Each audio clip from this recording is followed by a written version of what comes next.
Hey everyone, welcome to the Career Fair Strategies Quick Tips webinar. This will be a short run through of some basic strategies that you can use to succeed in your career fair coming up. If you want more in detail information, we also have a full career fair webinar available on our YouTube channel. Career fair strategies, why go to a career fair? There are many reasons posted here, as you can see, but obviously the number one reason is it might get you a job. If it doesn't, there are other reasons back behind here that you can see as well. Probably the biggest one, most important one, is just it gets you incredible amount of practice, both with your elevator speech, your interview skills, as well as just learning to network with others around you. So what to expect? It's going to be a long day, lots of noise and people, kind of like a state fair type feel. You may feel nervous and overwhelmed. It may seem unproductive because you're going to go from person to person, passing off your resume, and you may not get interviews from many of them or all of them or none of them. But again, it's productive because it's helping you to practice those professional skills.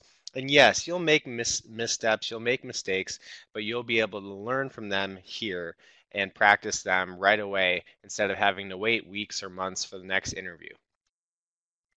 So I have some strategies for you. Before, you got to research which companies will be there and where their tables will be. And then make a strategic plan based on that and who to approach at the fair and when. Think early but not too early. If you have a company that you're really interested in working for or a job that you're really wanting, try to visit a couple other career tables first and get that practice under your belt, get some of those jitters out, and then you'll be ready to make a great impression still early on, but having a few other meetings under your belt first. Research the companies, research the careers. Think about what's going to be interesting to you and how you can make a positive first impression on the recruiter. And probably the biggest way is to research that specific company. Find out what their mission statement is. Find out what their goals, their plans for growth are, their special challenges. You can find all of this on their website, and it will show that you are really serious about this opportunity, and that in the same way that you prepared well for this career fair, you would prepare well for working at their company also. Other things you can do before, prepare your elevator speech. What do you want the recruiter to know about you in the first 30 seconds? We'll be producing an elevator speech video shortly on our YouTube channel, but for the time you can also research it elsewhere online. Practice some common questions. The internet is full of different common questions asked at an interview. It's good to prepare for some of them. Pick out what you're going to wear. Think about dressing professionally, and then you need to have professional shoes, but I'd also encourage you to make sure that they're comfortable because you'll be on your feet the majority of the time. Print out lots of resumes, lots of cover letters. You likely won't pass all of them out, but just having enough will give you that secure feeling. You don't have to guess and pick which table you're going to pass out your resume and which one you can't pass it out. You'll have enough, and that will give you some extra security in the midst of a nerve-wracking situation. Same thing if you have a portfolio, make sure that you produce your portfolio and have your very best work there. Business cards are very cheap to print out and a wonderful way to make yourself stand out above many of the other career searchers out there who won't go that extra mile to get their business card.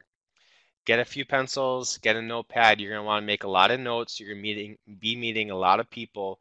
So instead of trying to keep that all in your head about what their numbers are, what their emails are, who they are, make some notes, and your notepad will be helpful for that. So arrive early to orient yourself to the facility. This will allow you to see what it's like, meet some of the people there, start to get comfortable early on.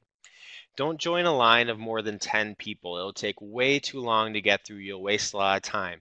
If there's a table you really want to get to but has a long line, circle around, visit some other tables, and then come back and see if it's gotten shorter. Write notes between each visit. Again, you're going to have that notepad. Just jot some basic things down. What did you talk about? What was the person's name? How to contact them. This will really help you because you're going to want to follow up in the next couple days via email. And when you follow up, if you send a generic letter, they're not going to remember who you are. Keep in mind, they're meeting thousands of people as well. So if you could bring up something specific from that conversation, that will help them jog their memory a little better. Aim for a 2 to 3 minute conversation. No, you're not going to be able to have the full half-hour long sit down interview. They might ask you back for one of those, but for the time being, 2 to 3 minutes is sufficient to introduce yourself, hear about the company, and also not show that you're hogging the table by keeping people behind you waiting in line. Don't load up on the freebies. Every table will have a lot of different handouts, water bottles, pens, pencils, you name it, with their company logo stamped on it. Avoid grabbing those things now. Just have the mindset that if you get hired at the company, you'll have access to plenty of those, and more so with the salary that they'll be giving you. So don't load up on those right now. It's distracting, and it shows that you're not thinking very professionally at this time. Interviews. If you get asked for an interview, make sure you write down when and where. Some people will do it at their same table. Some people want to get outside of the building for that day. So make sure you know when and where, and then how to prepare for it best.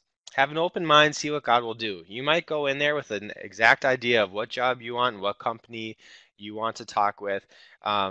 God sometimes has other plans, so make sure that you just are in prayer the entire time, asking for His guidance of where to go, and then trusting that He's going to help you get to where you want it, where you need to be. After, like I said, please follow up. 2 to 3 business days at the most. If the fair is on a Thursday or Friday, try to email a follow-up that day, because after the weekend, the following Monday, people will have forgotten. So follow up with an email, short and sweet, but mention just one specific thing from your conversation to jog their memory.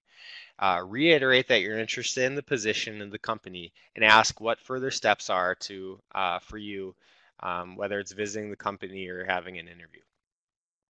So sending a note can work. If they're not very far away, you could mail it. It wouldn't take long in the mail to get delivered. If they're far away, email would be better. You don't want to wait weeks and weeks out.